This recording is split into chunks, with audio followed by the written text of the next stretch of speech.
মুহূর্তের সবথেকে বড় খবর, সিবিআই অবশেষে হাতে পেল শেখ শাহজাহান, সন্দেশখালীর বেতাজ বাদশাহ। সিআইডিতে ছিলেন শেখ শাহজাহান। এতদিন পর্যন্ত সিআইডি তদন্ত চালাচ্ছিল। গতকাল থেকেই সিবিআই সিআইডি টানাপোড়েন শুরু। আজকে আবারও নির্দেশ দেওয়া হয় হাইকোর্টের পক্ষ থেকে যে বিকেল 4:15 মধ্যে সিবিআইকে তুলে দিতে হবে সিআইডি শেখ শাহজাহানকে। তারপরেও টানাপোড়েন চলছিল প্রায় 3 ঘন্টা টানাপোড়েন, প্রায় 3 ঘন্টা টানাপোড়েন। কি টানাপোড়েন বিস্তারিত জানবো, তবে তার আগে অর্পিতার কাছে জানতে চাইবো, আমাদের প্রতিনিধি অর্পিতা, বডি ল্যাঙ্গুয়েজ। শেখ শাহজাহান যেদিন বসিরহাট আদালতে তোলা হলো সেদিন একেবারে অনেকে বলছিলেন বীর দর্পে হাঁটছিলেন শেখ শাহজাহান। বিরোধীরা বলছিল যে আসলে কাকে কে গ্রেফতার করে নিয়ে যাচ্ছে, কে কার দেহরক্ষী বোঝা যাচ্ছিল না। আজকে সিবিআই হাতে পাওয়ার পর বডি ল্যাঙ্গুয়েজ কি শেখ শাহজাহানের?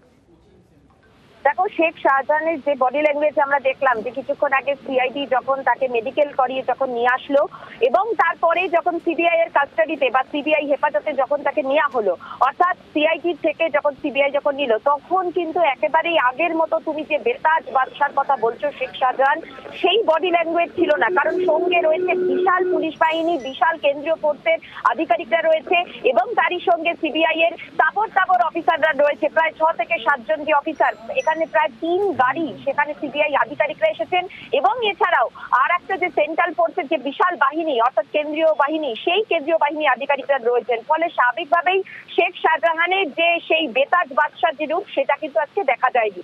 তার কারণ এই সিবিআই আধিকারিকরা তারা এই শেখ শাহজাহানকে হাইকোর্টের নির্দেশে অবশেষে তারা হাতে পেলেন।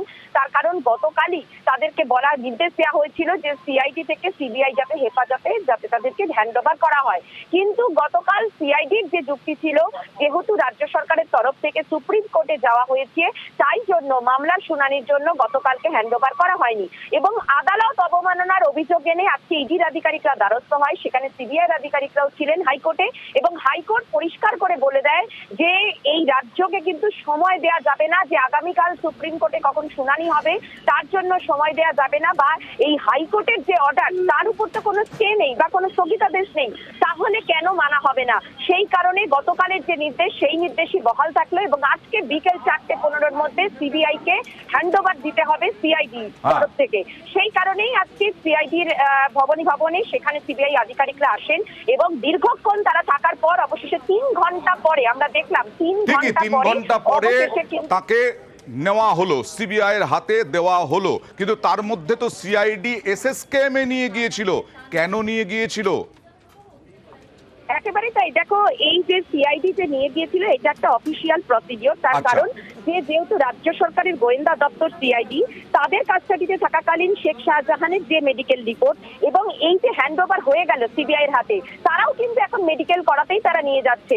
কারণ সেখানেও একটা মেডিকেল করানো হবে শেখ শাহজাহানের, যাতে পরবর্তী দেখো যেটা জানা যাচ্ছে যে জোকা ইএসআই তে নিয়ে যাওয়া হবে, এমনটাই কিন্তু সিবিআই সূত্র থেকে খবর।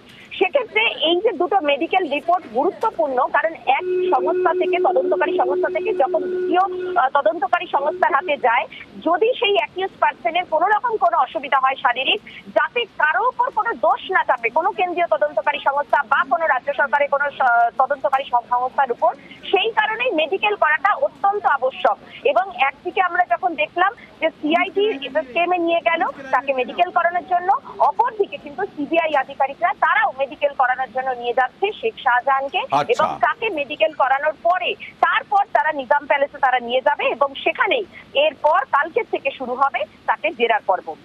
আর এই মুহূর্তে অসুবিধা নেই, এই মুহূর্তে দেখছেন ছবি, শেখ শাহজাহান, ধৃত শেখ শাহজাহান ইতিমধ্যেই সিবিআই এর হাতে। সিআইডি নিয়ে গিয়েছিল এসএসকেএম এ এবং হাত বদলের আগে শারীরিক পরীক্ষা, এখন আবার সিবিআই নিয়ে যাচ্ছে জোকা ইএসআইতে শারীরিক পরীক্ষার জন্য এই শেখ শাহজাহান। এই দেখুন শেখ শাহজাহানকে দেখতে পাচ্ছেন সিবিআই এর হাতে। অনেক কাঠখড় পোড়ানোর পরে অবশেষে সিবিআই এর হাতে। কথা বলবো প্রতিনিধি অমিতের সঙ্গে। অমিত, কোথায় যাচ্ছ? একেবারে ইএসআই জোকাতে নিয়ে যাওয়া হচ্ছে, কথা খবর এখনো পর্যন্ত কি খবর, এবং তারপর নিজামে নিয়ে যাওয়া হবে শেখ শাহজাহানকে?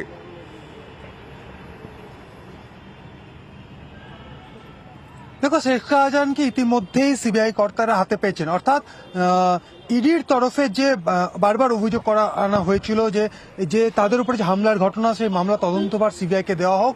ইতিমধ্যেই গতকাল কলকাতা হাইকোর্টের তরফে সিবিআইকে তদন্তভার দেওয়া হয়েছে এবং তদন্ত হাতে পেয়ে সিবিআইয়ের তরফে 3টি এফআইআর করা হয়েছে, যার মধ্যে একটিতে কিন্তু পুরোপুরি স্পষ্ট অভিযুক্ত হিসেবে শেখ শাহজাহানের নাম রয়েছে। অর্থাৎ নাজার থানায় যে দুটি এফআইআর হয়েছিল রাজ্য পুলিশের তরফে, যে দুটি এফআইআর ভিত্তিতে দুটি এফআইআর করা হয়েছে সিবিআইয়ের তরফে।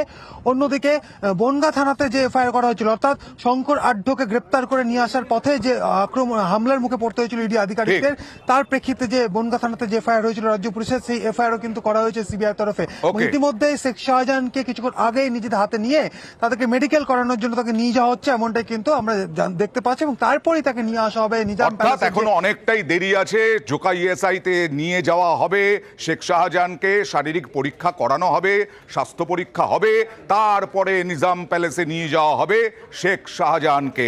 আর অর্ণব আর এক প্রতিনিধি আমার সঙ্গে আছেন, একটু প্রেক্ষাপটটা জানতে চাইবো। সুপ্রিম কোর্টে কি হলো? সুপ্রিম কোর্টেও তো রাজ্য গিয়েছিল, তাই কালকে সিবিআই এর হাতে সিআইডি তুলে দেয়নি, আজকে সিবিআই এর হাতে তুলে দিতে বাধ্য হলো সিআইডি। কেন? এই প্রেক্ষাপটটা একটু সংক্ষেপে জানতে চাইবো তোমার কাছ থেকে। অর্ণবের সঙ্গে কথা বলবো, আমাদের প্রতিনিধি অর্ণবের সঙ্গে কথা বলবো। হাইকোর্টের নির্দেশে সিবিআই হেফাজতে এই মুহূর্তে শাহজাহান। আজকেই বিকেল 4:15-র মধ্যে শাহজাহানকে সিবিআইয়ের হাতে তুলে দেওয়ার নির্দেশ দেওয়া হয়েছিল, সেই মতো সিবিআইও পৌঁছে গিয়েছিল। তবে সিআইডি একটা টানাপোড়েন ছিল। তারপরে সিআইডি গিয়েছিল এসএসকেএমে, স্বাস্থ্য পরীক্ষা হয়, শারীরিক পরীক্ষা হয় শেখ শাহজাহানের, এবং এটা নিয়ম, এটা প্রোটোকলের মধ্যে পড়ে। এবং তারপরে যখন সিবিআই হাতে তুলে নেয়, সিবিআইয়ের পক্ষ থেকেও স্বাস্থ্য পরীক্ষা হবে। আচ্ছা, অর্ণবের সঙ্গে আমরা কথা বলতে পারছি না এই মুহূর্তে।